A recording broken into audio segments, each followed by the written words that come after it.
when you act, it is more an interpretive art form than it is a technical art form. I mean, God knows they're technical things. Stand here, stand there, lift the glass here.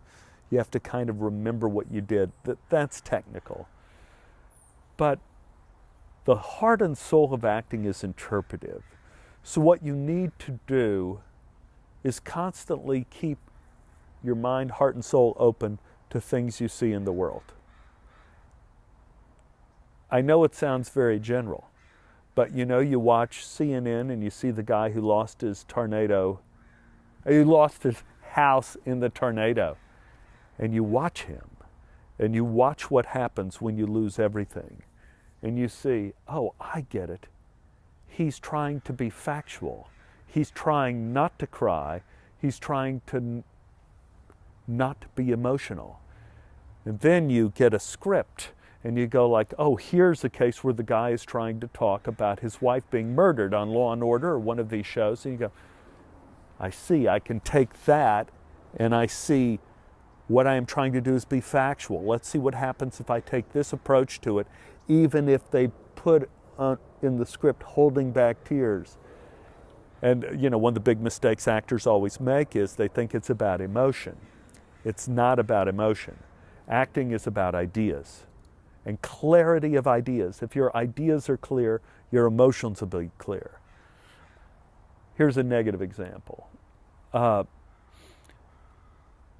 You see it all the time where people want to cry in a scene. They think that's powerful and emotional and effective. And then what they'll do is they'll think about their puppy when they died, when they were 5 years old, and how they cried nonstop. And they'll try to think about little Rover and work up tears. Well, then you see the film project and it's enormously unmoving and you don't know why. And it's because, is that guy thinking about a dog? Or is he upset that he killed his wife and is confessing to the police? They have taken the emotion and have assumed that crying is crying. When the real idea is, the script, let's say, is that you murdered your wife and you're confessing to the police, you need to wrap your mind around that idea. First of all, what is it to take someone's life? Then what is it to tell somebody that you did it? What is the shame involved? What is the horror involved? What is the anger that led you to do it?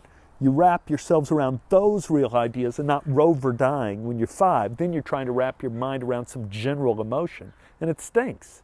It's no good. So the more specifically you could wrap your mind around an idea, the real idea of the script, and interpret what the real idea is, the better your performance will be.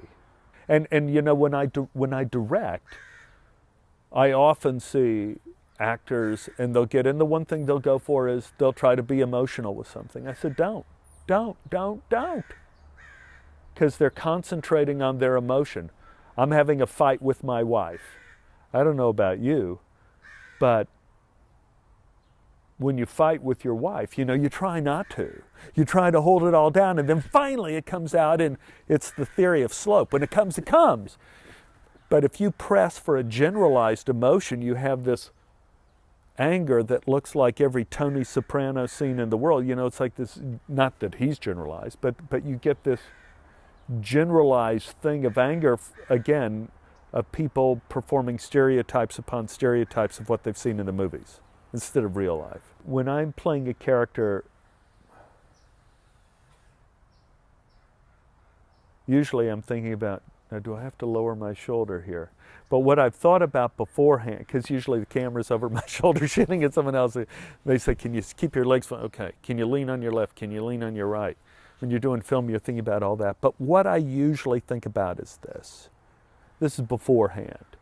You think about what that character's greatest fear is, and you think about what that character's greatest hope or dream is, and it's like the wheels of a car, right, left, between the greatest fear and the greatest hope, and you try to keep on the road.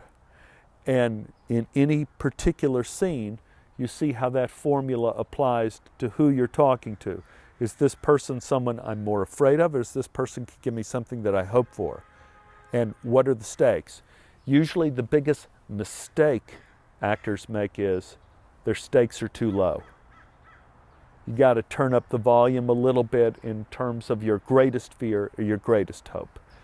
And when you can express what that is in a sentence, you know what you're doing. And then when you're on the set and they say, lean to the right or lean to the left, do this, you can do that without it interfering with what you're really thinking about.